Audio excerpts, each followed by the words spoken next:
In this video, I'm going to be running through the rewards that I collected doing Kerning party quest from level 25 up to level 30. Quick disclaimer that while I was doing these PQs, my intention was more to level up rather than to collect rewards. So I actually stayed in the bonus room to grind on the mobs until the timer ran out. And that was because the EXP from doing the party quest itself wasn't that good. So for that reason, I only managed to complete 13 PQs in total before I ended up moving on to do my job advancement. From those 13 PQs, here is every single reward that I managed to get. Looking at the NPC value for each item, the total amounts to about 22,000 mesos, which is about 1,700 mesos per PQ on average. I'm sure this looks a little bit underwhelming, but any sane player will know that you're not supposed to NPC everything you get. So there are actually a few items in this list that could fetch a little bit more in the free market.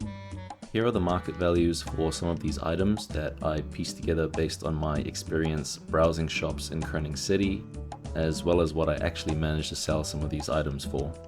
These values are definitely not concrete since the market during the first week was constantly evolving, so take it with a grain of salt.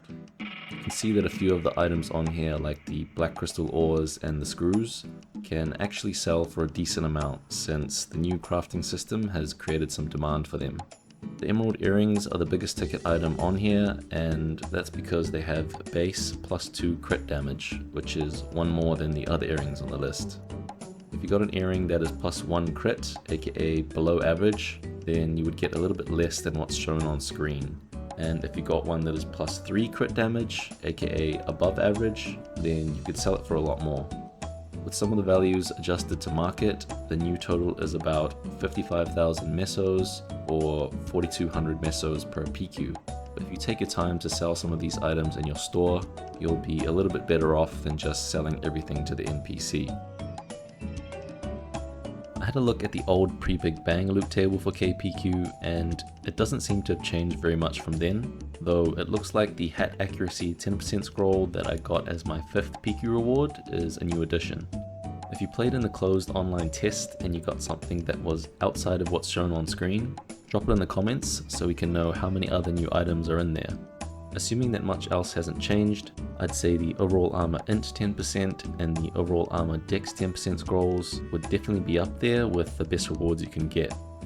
To sum it all up, I would say KPQ can definitely be a decent moneymaker so long as you're not blasting through potions during your runs. But more importantly, I think it's a fun way to break up what can feel like a long grind getting from level 21 to level 30.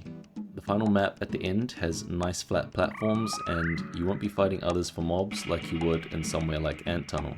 So it does actually feel like a bonus stage, unlike back in the pre-Big Bang days. If you could find a party who's willing to grind it out in there with you, then the EXP can actually be on par with, if not better than, some of the more popular grinding maps. And if you're extra lucky, you could score a panlet from the green mushrooms, like this lucky guy that I partied with.